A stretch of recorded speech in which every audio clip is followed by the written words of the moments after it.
Pre ప్రాసెసింగ్లో data cleaning first step. Data integration. Data క్లీనింగ్లో ఏం జరుగుతుంది? నాయిసీ, ఇన్కంప్లీట్, మిస్సింగ్ వాల్యూస్ ఉన్న డేటా అంతా క్లీన్ చేసేస్తాం. తర్వాత డేటా ఇంటిగ్రేషన్లో డిఫరెంట్ హెటరోజీనియస్ సోర్సెస్ నుంచి డేటాని కంబైన్ చేస్తాం. తర్వాత డేటా రిడక్షన్ ఇప్పుడు ఈ వీడియోలో డిస్కస్ చేద్దాం. డేటా రిడక్షన్లో ఏమవుతుందంటే ఇప్పుడు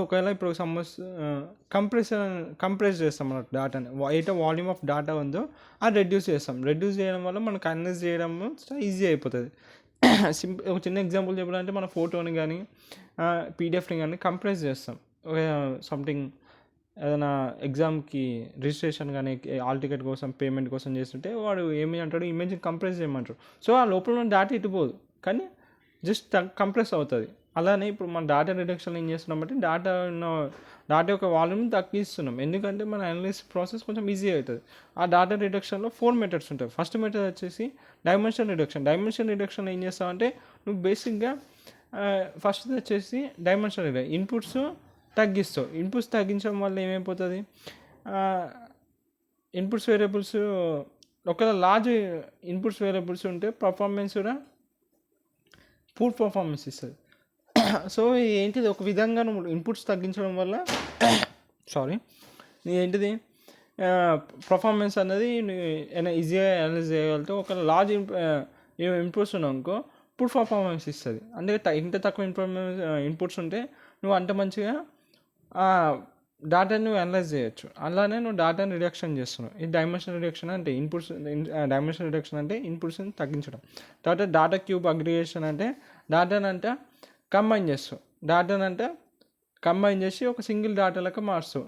ఇలా ఈ కంబైన్ చేసేటప్పుడు ఏం చేస్తామంటే ఇప్పుడు ఈ డేటాలో కానీ నాయిసీ డేటా ఉంటుంది, ఆర్ రిడెండెంట్ అంటే మళ్ళీ రిపీట్ అయ్యే డేటాని అది రిమూవ్ చేసేసి మంచి ప్యూర్ డేటాని కంబైన్ చేసి ఒక డేటా క్యూబ్లోకి మారుస్తాం. సో అదే డేటా క్యూబ్ అంటారు. దాన్నే డేటా క్యూబ్ అగ్రిగేషన్ అంటే అన్ని డేటాను కంబైన్ చేస్తున్నావు. నాయిసీ ఆర్ ఇన్కంప్లీట్ ఆర్ ఏదైతే డేటా మళ్ళీ రిపీట్ అవుతుంది దాన్ని రిడెండెంట్ డేటా అంటారు. సో అవన్నీ రిమూవ్ చేసేసి అలాంటి టైప్ ఆఫ్ డేటాను రిమూవ్ చేసి సింగిల్ డేటాలకు మారుస్తున్నాం. దాన్ని డేటా క్యూబ్లకు మారుస్తున్నాం. This is known as data cube aggregation. Third method వచ్చి attribute subset selection. Attribute subset అంటే ఏదైతే చాలా యాట్రిబ్యూట్స్ ఉంటాయి. చాలా యాట్రిబ్యూట్స్లో నీకు ఏవైతే ఇంపార్టెంట్ అనిపిస్తున్నాయో, ఏవైతే రిలవెంట్ ఉన్నాయో ఆ యాట్రిబ్యూట్స్ని ఉంచుతావు. ఈ అవసరమైన యాట్రిబ్యూట్స్ నీకెందుకు, ఆ యాట్రిబ్యూట్స్ రిడక్షన్ అవసరమైన యాట్రిబ్యూట్స్ తీసేసినాకో డేటా అనేది రిడక్షన్ అవుతుంది. అలా అనమాట, డేటా అనేది రిడక్షన్ అవుతుంది. సో అవసరం ఉన్న యాట్రిబ్యూట్స్ ఉంచుతూ వేరే యాట్రిబ్యూట్స్ని మిస్, దాన్ని యాట్రిబ్యూట్ సబ్సెట్ సెలెక్షన్ అంటారు. లాస్ట్ వచ్చి మన డేటా రిడక్షన్లో ఫోర్త్ది న్యూమరిసిటీ రిడక్షన్. ఇక్కడ ఏం చేస్తామంటే we store only model of data instead of entire data.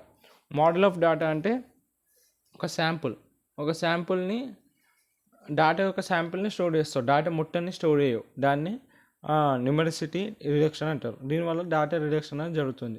మొత్తం డేటా స్టోర్ చేసేదానికంటే దాని డేటా యొక్క శాంపుల్ స్టోర్ చేయడం కొంచెం డేటా అనేది తగ్గినట్టే కదా. సో ఇలా అన్నట్టు ఈ డేటా రిడక్షన్లో 4 steps. First is dimensional reduction, ఇంకోటి data cube aggregation, attribute subset selection. ఇది ఓకేనా. ఇది ఇప్పుడు మీకు సరిగా కనిపోయినట్టుంది. ఇది చూడండి, స్క్రీన్ షాట్ తీసుకొని. అయినా ప్రతి వీడియో కింద డిస్క్రిప్షన్లో PDF లింక్ ఉంది. ఈ ఫస్ట్ చాప్టర్ ఇది న్యూమరిసిటీ రిడక్షన్.